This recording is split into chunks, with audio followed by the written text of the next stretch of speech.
You're listening to or watching the QC Step Podcast, a podcast to give you the information and the skills that you need to find a job, keep that job, and become a successful employee. My name is Corey Finneran, and welcome to the 30th episode of the QC Step Podcast.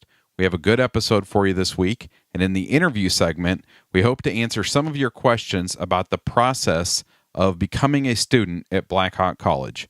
But before we do that, let's take a look at this week's job leads.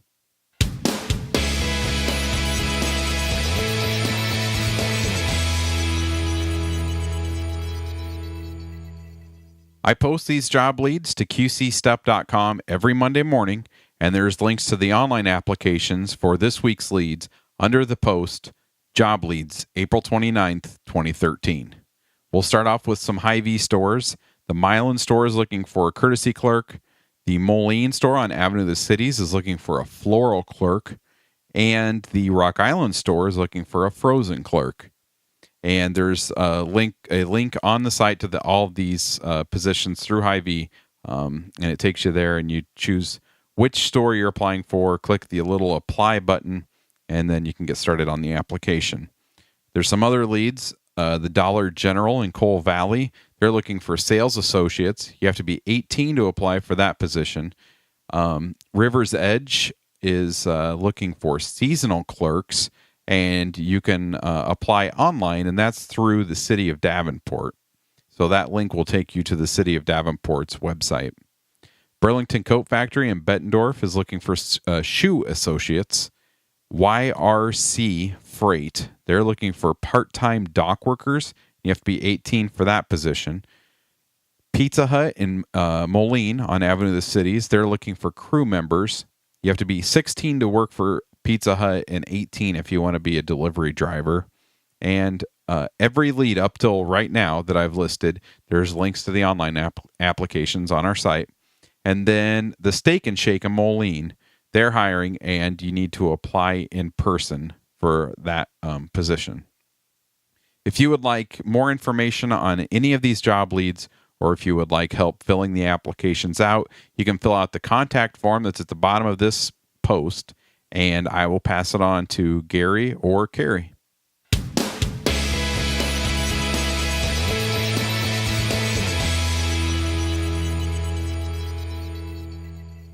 As the end of the school year approaches, many of you seniors have some decisions to make. Will you try to find full-time employment and work, or should you take some classes at Blackhawk College or another community college? And of course, you can do both. The application and registration process at a community college can be pretty intimidating for a high school student. It's quite a bit more complicated than just deciding what classes you want to take and going and talking with your counselor like you do in high school. You need to apply through the Blackhawk website. You need to fill out the financial aid paperwork, take the Compass test, and then you register for classes. Susan Sacco is the Disability Services Coordinator, and in this interview that you're about to see, she not only talks about that process, but she talks about the services that you are able to receive in high school versus the services that you can receive at a community college. The accommodations laws are quite a bit different for community colleges compared to what you're used to. And if you receive special ed services, you'll want to watch or listen to this interview, and you'll probably also want to take her advice at the end of this interview and actually call her or talk to Susan to find out how she can help you be successful at Blackhawk. So here's my interview with Susan Sacco, the Disability Services Coordinator at Blackhawk College.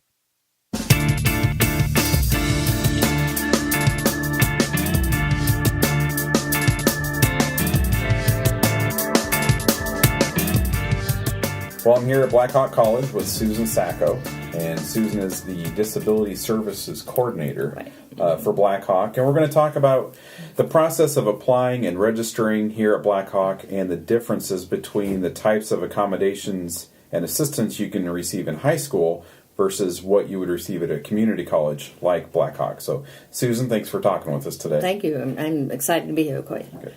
So let's start off with kind of the timeline of applying to attend Blackhawk the fall after a high school student graduates.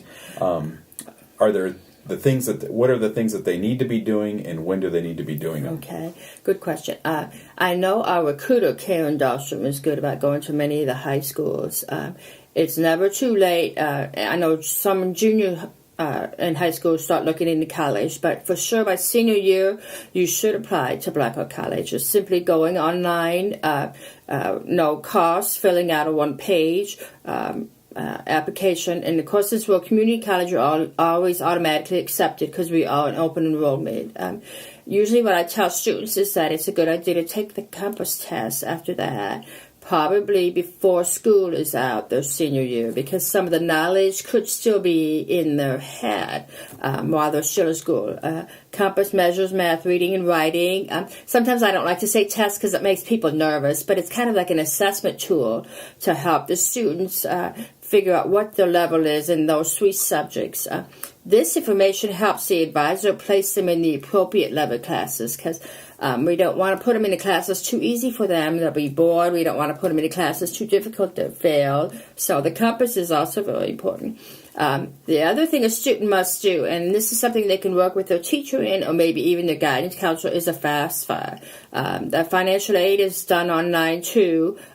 You do need your parents' tax information from January for that past year. So I believe for this year, like our deadline is like June 1st. So somebody needs to have applied for FAFSA in January before June to get in college in the fall.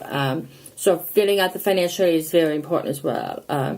And after they do the compass exam, they usually make an appointment to see an advisor based on their major or what they're interested in and what they want to study.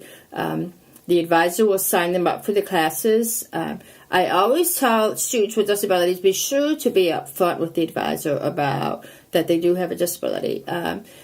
One thing I do know that sometimes students want to take full-time load for classes, which doesn't sound like a lot, but for some students starting out, a first-time experience, maybe take 1 or 2, maybe 3 classes at the most. See how it goes. Get a feel for it. You don't want to overburden yourself. I know some people work, and so it's good to not overextend themselves. We want to see you succeed here at Blackhawk. So work with the advisor in picking out the classes you need. After you see an advisor, then they come and see me. I'm the person that provides the accommodations or help for while they're in school. One of the important things that the student will have to hand on to when they leave the high school is the IEP. That's that important packet paper that they always get from their teachers when they have that big meeting with special ed teachers and mom, dad, or whoever. Hold on to that documentation. At least for here at Blackhawk, we accept IEPs or the 504 plan as long as it's not more than 5 years old. A rule of thumb I have also learned, some colleges may not accept an IEP as documentation. So I always tell students in high school, if they're interested in going to college, do your research and find out from that college what documentation they accept. But I do say at Blackhawk, here at the Quad City campus and East Campus, we accept the IEP or 504 plan. Now, one of the things that's also important when you meet with me is we talk a lot about accommodations, and we talk about what we can offer. The law in college is different than that in high school, and many people do not realize that. What accommodations or help you got in high school does not automatically roll over into college. So you need to meet with me, and we can talk about what is reasonable accommodations for us to give you. A couple of examples that I have come across in my time here at Blackhawk is sometimes students are given open notes, open books for tests in a high school setting. In a college setting, that is not an appropriate accommodation. Another example is in high school, some students with disabilities maybe have an aide with them all day, providing one-on-one assistance, that sort of thing. When you are in college, at least here at Blackhawk, that is not an appropriate accommodation. We do provide what I call scribes, which would be somebody who would just go to that class and take notes, provide hands-on assistance, that sort of thing. But they don't follow you for all the classes. and we don't have that personal attendant care that you might receive in high school. So it's always a good idea to meet with me and we talk about how it is different from high school to college. Okay, so a student is going to fill out the application and take the Compass test and then register for classes. That's when they'll meet with their advisor, and then they meet with you to talk about what kind of services they can get. You mentioned the scribes. What other types of accommodations could students receive? And to go along with that, how are things different? When someone's in high school, all of the teachers have access to their IEPs. They know what accommodations they need. So how is that different in college? And what do students need to do to make their instructors aware? Good question. For us here at Blackhawk, some of the accommodations I can provide are, like I said, a scribe or a peer note taker. For deaf students, we have sign language interpreters. We have blind students, so we provide Braille, large print. We also have a machine that's called Kurzweil, and Kurzweil takes the place as a reader because it's a computer program that reads tests out loud, so that is an accommodation we provide. We give extended time for tests. In my office in the back, we have 4 rooms for testing, so they can have a quiet place, that's non-distracting, that sort of thing. So those are some of the general accommodations we provide. Again, it's based on the person's disability. Some of the information I take from the IEP helps guide me in terms of what is the accommodations we can give. After we meet, what I do is I draw up a VISA form, a VISA form. And that is simply a form with the student's name, and it lists what accommodations we are giving you. Then you give that to your professor on the first day of class. That is a tool to help you introduce yourself to your instructor and say, these are the help that I'm going to be getting while I'm here at Blackhawk in your class.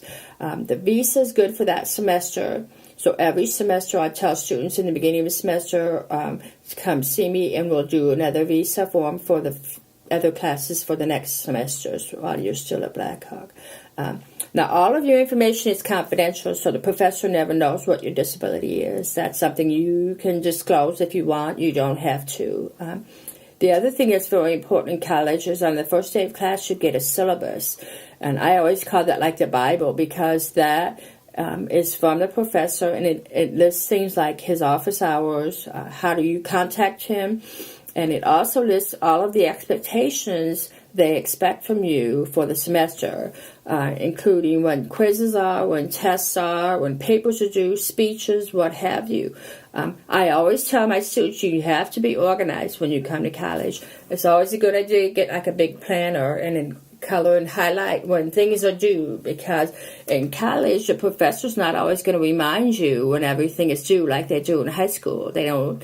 You don't meet every day. Your classes could be Monday, Wednesday, Friday, or Tuesday and Thursday. So they'll expect you to follow the syllabus and follow when things are due. And like I said, they don't give you warning in the week class before and say, oh, you have a test Wednesday. You'll just show up Wednesday and there's a test. So you have to really follow closely with the syllabus and be organized. One good thing about Blackhawk is we have other services available. If a student is struggling, we have tutoring services that are available. You don't need permission from me to see a tutor. It's free. They're here every day, and I believe on Saturday mornings as well. So there's also resources around the college.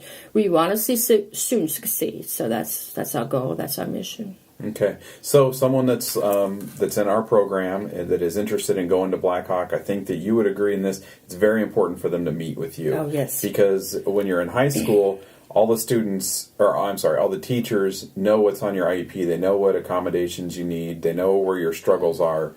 And if you register for Blackhawk and do not see you, you're not going to get any assistance with that stuff. Exactly. And that's another important issue that people don't realize.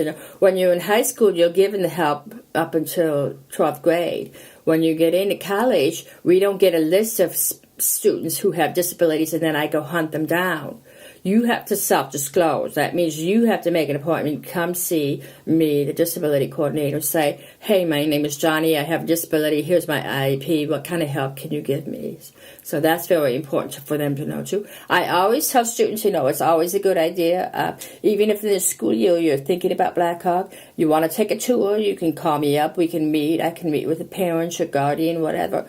I know some of the high schools have been very good about signing up to take a tour, so we'll even accept the school, special ed coordinators making appointments to come in for an hour or two. We can take them on a tour of the college.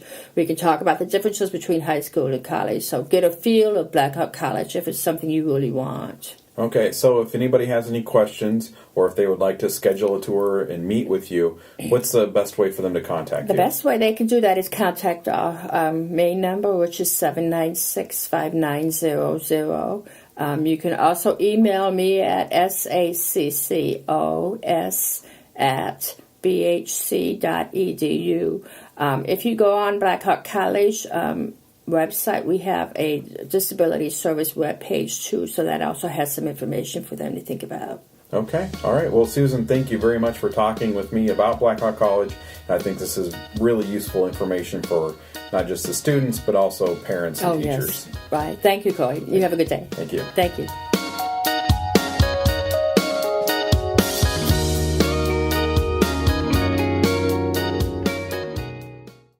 Well, thank you to Susan for doing that interview for us. I think there's a lot of good information in that interview. And a lot of these questions that she addressed are things that are brought up in IEP meetings, especially senior IEP meetings. So for any of you teachers out there, I have this interview with Susan at qcstep.com/Blackhawk. And that'll stay there. And it's just the interview. It's not this whole podcast episode. It's just that interview. So anytime that you have a student or a parent asking these questions, you can direct them to that video. If you have any questions about the process that Susan described, feel free, as she said, to contact her. And again, her phone number is 309-796-5900. And her email address is saccos@bhc.edu. So that does it for this episode. Thank you for listening and downloading, and we will be back next week with another episode of the QC Step Podcast.